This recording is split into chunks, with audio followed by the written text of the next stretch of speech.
Hey guys, and welcome to another episode of Just Another Tuner. Today we're going to be talking about, what are we talking about again? Hey guys, and welcome to another episode of Just Another Tuner. Today we are going to be talking about 5 things that you should do before you even think about putting a turbo on your car. So stay tuned.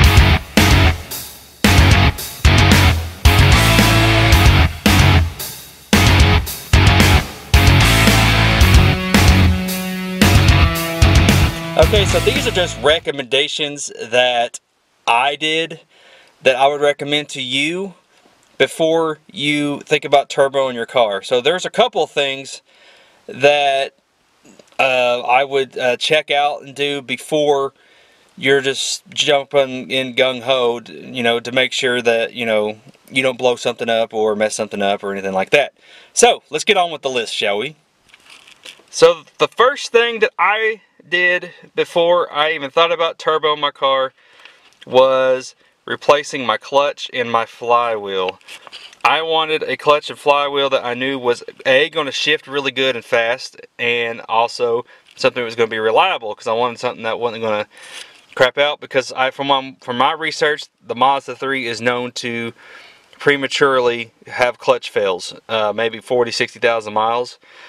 So, and I am currently on my 3rd clutch now, and I will leave a description in the link below. I will leave a link in the description.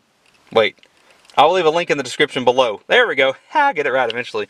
Of the kind of clutch and flywheel that I bought for this car. I actually bought an ACT clutch, which so far I've been really impressed with. I've had it in the car for going on 6 years now, and it's got a Fidanza lightweight flywheel in it, and just something that I would recommend doing. I mean, if you don't have issues with your clutch, then maybe you'll be alright, but yeah, I mean, you want to make sure that everything shifts like it's supposed to and goes in the gear and doesn't have any issues and blah blah blah.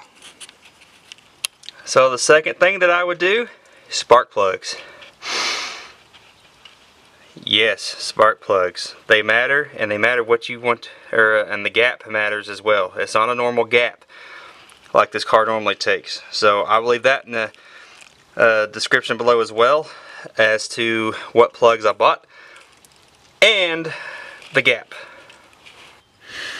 The third thing that I would do, or that I did before I turboed the car, is suspension. Because the stock suspension, let's just face it, it's decent, but it's not the greatest. So if you want a car that handles well and everything, it's not going to flop around when you're trying to drive and go fast or whatever, then I would do the suspension for sure. I got the Tein S-Tech springs with the KYB GR2 shocks and struts all the way around, and I haven't had any issues with this setup. It's fairly cheap, and I will leave that in the description below as well if you are interested in that setup. The fourth thing that I would do before turboing your car is your brakes.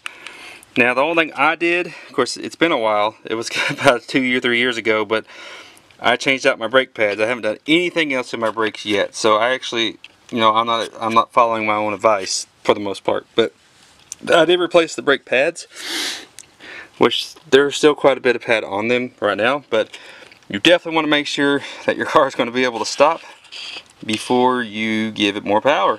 So definitely have your brakes inspected. If you want to go big brakes, eventually I would like to upgrade to the Mazda speed brakes, but right now I'm still running the stock brakes, and for my setup it works fine. So, just do your research. Like I said, you can do upgraded pads, stuff like that, if you didn't want to do a big brake kit right now. So, but it's just something that you definitely want to check into. Make sure your car can definitely stop. Okay, so the 5th thing that I recommend you doing to your car before you turbo it is just inspect the engine to make sure the engine is actually able to handle the turbo, because you don't want to blow it up or anything like that as soon as you put it on there.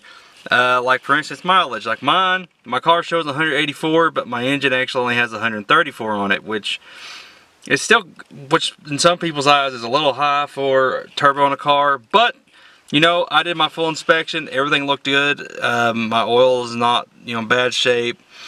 If you want, you can take your valve cover gasket off and just view your valves and stuff like that. There's no smoke or anything like that. So, or just take it to a shop and have them check it over and make sure that it's in tip-top shape before you just jump into a turbo.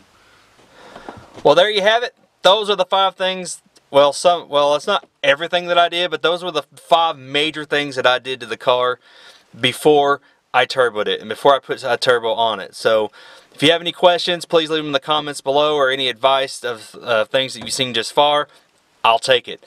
Also, if you like the video, please give it a thumbs up. And, and if you haven't subscribed to the channel yet, I encourage you to do that as well, because there will be more videos coming out soon. So, thank you for watching, and I hope you have a great rest of your week.